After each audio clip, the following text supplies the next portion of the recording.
Welcome back. I've now spent a month here out in Santo Tomas in Iquitos, and things are going well now after the slightly shaky start. Everyone has made me feel very welcome here, and I'm really starting to get into the swing of things. In particular, the caretaker Carlos has been making me feel very welcome here. We even had a moment last weekend when himself and his kids and I were all playing football with a group of his friends, and because it was the family and me on one team, we were dubbed La Familia y El Gringo, which was quite amusing. But it's quite amusing that I'm getting on even if I'm still the only white person here amongst a few others. The one thing that has happened as well is that we are whittled down to a few volunteers now, and the medics who were here before have now since gone down to the river for the next 3 weeks or so, and things have become a lot more quiet and a lot more peaceful here. Just before they went, they had the big focus meeting, and it was very hard to concentrate for 3 solid hours of Spanish speaking. It can be a bit difficult sometimes with my lack of understanding, but I'm picking the odd word here and there, and the listening's better, which will only enhance my speaking when the time comes around. They were talking about the trips and excursions that they had planned for the kids. There's a potential one earmarked for October for the trip to the Manatee Centre. They were also talking about sort of things that are happening by the river, such as several businesses, such as bread making and brewing of alcohol. And it'll be exciting when we get to go down to the river in February.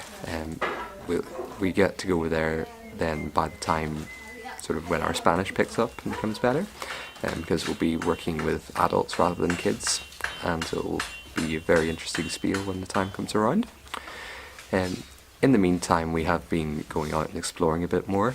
At the weekend there, we went to see the Indigenous People Museum.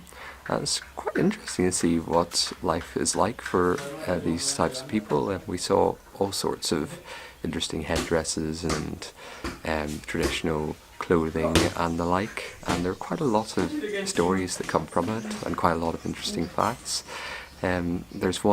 There's quite a lot of groups who are sort of voluntarily isolated, and what that means is they literally sort of stick to their own area, and anyone that comes across them is not really someone that they associate with.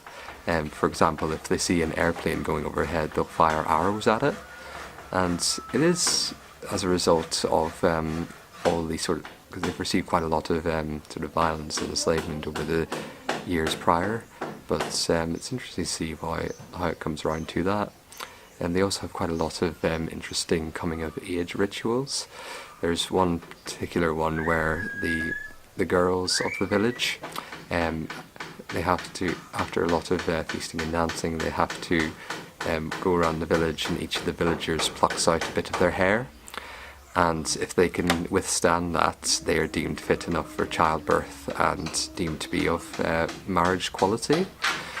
It's quite drastic, but there is another one as well for the boys, where they have to do solid dancing for quite a while, and they're not allowed to eat or drink during it. Solid dancing for 24 hours, and then they have to put on a suit, sort of, which contains a lot of angry ants or angry bees, and they're not allowed to flinch or make any sort of painful remark during it. If they do, they will not pass it, and as such they will not enter adulthood, if you will. The English classes are going well. In fact, we're actually getting on so well with the kids that they're all giving us little cards now, and it's actually kind of nice to see the connections that you're starting to make with them.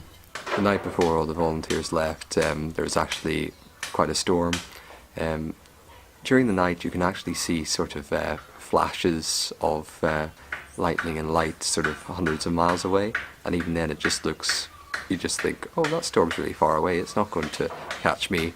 But then it does come around as it goes along, it does eventually hit you. And this particular storm caused another power cut, and in the end I had to use my skill and resourcefulness again. That's right, and I actually made several candles out of mugs. It's true. And I used these, set them across the table in the kitchen. We actually all had a romantic candlelit dinner during a power cut. That goes to show the level of connection we've developed as we've come here so far. So all in all, things are going well now. Things are picking up and we're going at it bit by bit.